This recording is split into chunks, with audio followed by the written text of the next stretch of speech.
எல்லோருக்கும் வணக்கம். என் லைஃப்பில் இந்த மாதிரி ஒரு பெயின்ஃபுல்லான ஒரு சுச்சுவேஷனை நான் ஃபேஸ் பண்ணதே கிடையாது. மனசு முழுக்க வலி வலி மட்டும்தான். இந்த சுற்றுப்பயணத்தில் என்னென்ன மக்கள் பார்க்க வராங்க, அதுக்கு ஒரே ஒரு காரணம் தான், அவங்க என் மேலே வச்சிருக்கிற தங்கும் பாசம். அந்த அன்புக்கும் பாசத்துக்கும் நான் எப்பவும் கடமைப்பட்டிருக்கிறேன். அதனால தான் இந்த சுற்றுப்பயணத்தில் மற்ற எல்லா விஷயங்களையும் தாண்டி மக்களுடைய சேஃப்டி, அதில் எந்த காம்ப்ரமைஸும் பண்ணிடக்கூடாதுன்றதுக்காக தான் அது என் மனசில் ரொம்ப ஆழமாக இருக்கும் அந்த எண்ணம். அதனால தான் இந்த அரசியல் காரணங்கள் எல்லாத்தையும் தவிர்த்துட்டு ஒதுக்கி வச்சுட்டு மக்களுடைய சேஃப்டி மட்டும் மைண்டில் வச்சுக்கிட்டு அதுக்கான இடங்களை சூஸ் பண்ணுறது, அதுக்கான இடங்களை பார்த்து பெர்மிஷன் கேட்குறது, போலீஸ் டிபார்ட்மெண்ட்டில் அதை ரிக்வெஸ்ட் பண்ணி கேட்போம். ஆனால் நடக்கக்கூடாதது நடந்துருச்சு. நானும் மனுஷன் தானே. அந்த நேரத்தில் அத்தனை பேர் பாதிக்கப்பட்டு இருக்கும்போது எப்படி அந்த ஊரை விட்டுட்டு என்னால் கிளம்பி வர முடியும்? நான் திரும்ப அங்கே போகணும்னு இருந்துச்சுன்னா அதை ஒரு காரணம் காட்டி அங்கே வேறு சில பதட்டமான சுச்சுவேஷன்ஸ், வேறு சில அசம்பாவிதங்கள் அந்த மாதிரி எதுவும் நடந்துடக்கூடாதுன்றதுக்காக தான் நான் அவாய்ட் பண்ணேன்.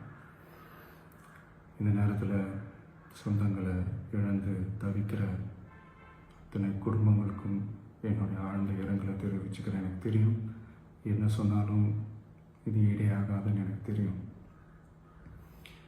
ஹாஸ்பிட்டலில் ட்ரீட் பண்ணிகிட்ருக்கிற எல்லாருமே சீக்கிரமாக க்யூர் ஆகி வரணுன்றது இந்த நேரத்தில் நான் வேண்டிக்கிறேன். கூடிய சீக்கிரமே உங்கள் எல்லாரையும் நான் சந்திக்கிறேன். இந்த நேரத்தில் எங்களுடைய வலிகளை, எங்களுடைய நிலைமையை புரிஞ்சுக்கிட்டு எங்களுக்காக பேசின அரசியல் கட்சிகளை சார்ந்த நண்பர்கள், தலைவர்கள் அனைவருக்கும் என்னுடைய நன்றியை தெரிவிச்சுக்கிறேன். கிட்டத்தட்ட ஒரு 5 மாவட்டத்துக்கு பிரச்சாரத்துக்கு போனோம். இந்த மாதிரி எதுவுமே நடக்கல. ஆனால் கரூரில் மட்டும் ஏன் எப்படி நடக்குது, எப்படி நடக்குது? மக்களுக்கு எல்லா உண்மையும் தெரியும். மக்கள் எல்லாத்தையும் பார்த்துக்கிட்டு இருக்கிறாங்க. கரூரை சேர்ந்த அந்த மக்கள் அந்த உண்மையெல்லாம் வெளியில் சொல்லும்போது எனக்கு கடவுளே நேரில் வந்து இறங்கி அந்த உண்மைகள்லாம் சொல்கிற மாதிரி எனக்கு தோணுச்சு. சீக்கிரமே எல்லா உண்மைகளும் வெளியில் வரும்.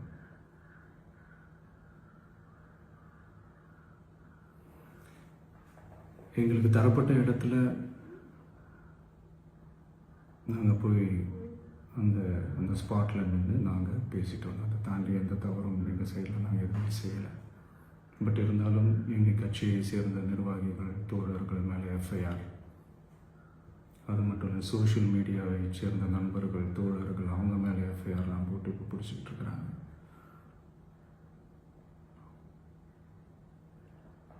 சிஎம் சார், உங்களுக்கு ஏதாவது இந்த பழி வாங்கணும் அப்படின்ற எண்ணம் ஏதாவது இருந்துச்சுன்னா என்ன வேணாலும் பண்ணுங்க. அவங்க மேலே கை வைக்காதீங்க. நான் ஒன்று வீட்டில் இருப்பேன், இல்லை நான் ஆஃபீஸில் இருப்பேன். என்ன வேணாலும் செய்யுங்க.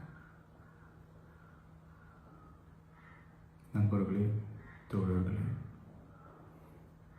நம்மளோட அரசியல் பயணம் இன்னும் ஸ்ட்ராங்காக, இன்னும் தைரியத்தோட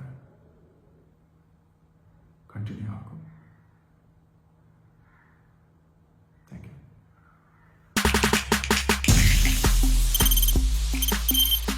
தவிர்க்க முடியாத தம்ப்நெயில்ஸ், கலக்கலான கண்டென்ட்ஸ், சினிமாவும் சீரியஸ் பிரச்சனைகளும், பல வருடங்கள் இடைவெளி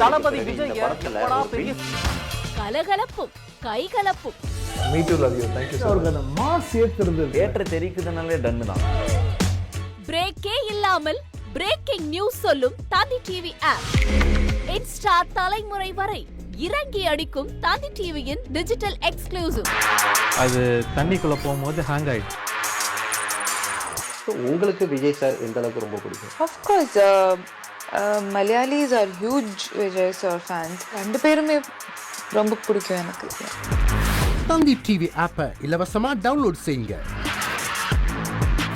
ஃபாலோ பண்ணுங்க, சப்ஸ்கிரைப் பண்ணுங்க, என்ஜாய் பண்ணுங்க.